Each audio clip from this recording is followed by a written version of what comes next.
quick introduction to the two speakers here. On the left is Jennifer Dutton. She is the master swim coach in Islamorada and an accomplished distance swimmer. Her routine every week is about 22 miles. On the right is Captain Rob Dixon, longtime Shaklee user who is training for his sixth or seventh or eighth time of being the only solo swimmer who has gone back and forth to Alligator Lighthouse. That's an 8-mile swim when the weather's good. Last year we had currents and it was 9.5 miles. He's training for that. And both of them are sharing their stories of getting ready for their programs that they're training for this summer, starting with the 7-day healthy cleanse as part of the Prove It Challenge. Both of them, for the level of their fitness and activity, for both of them, we added some protein during the day and during the week, in addition to the basic program. Hear their stories.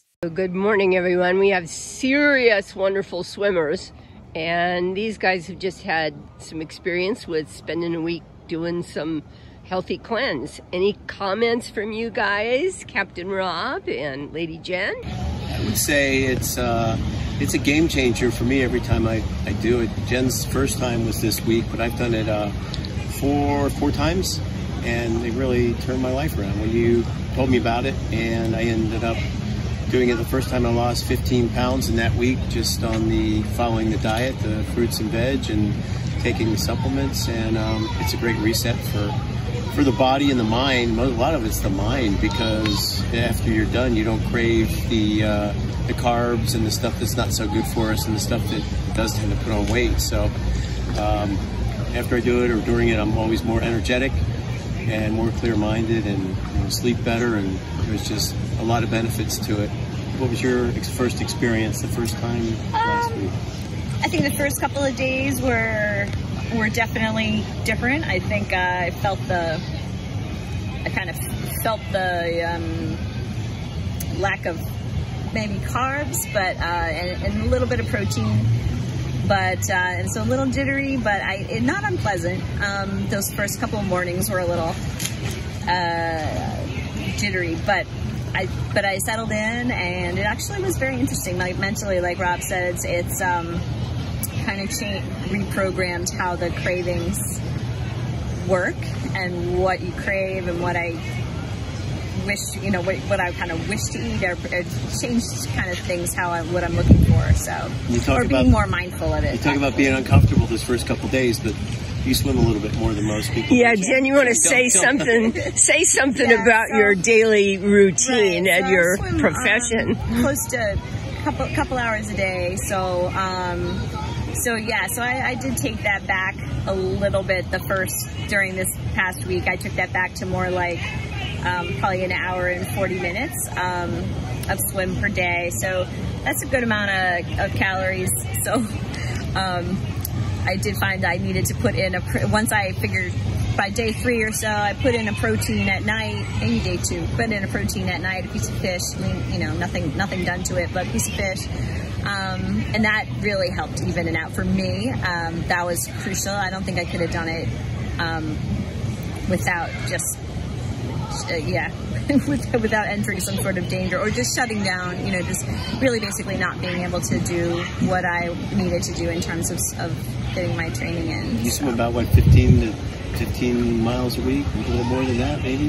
More than that, yeah. Probably, 22 is pretty usual, and then if I'm gearing up for something, it'll be more. So per week, yeah. So yeah, a good amount, but it's kind of steady state swimming. It's not necessarily intense, but it certainly, with all that time, does add up in terms of exertion. So, but yeah, I was happy to see towards the end of the week I didn't feel nearly as depleted while I was swimming. I kept it still kind of limited. And you did add a shake in the middle periodically. Yeah. Yeah. With 22 miles. I started to feel a little weak because Jen coaches me, and I swim a couple of miles a day, 5 days a week, training for the 8-mile Alligator Lighthouse swim in September.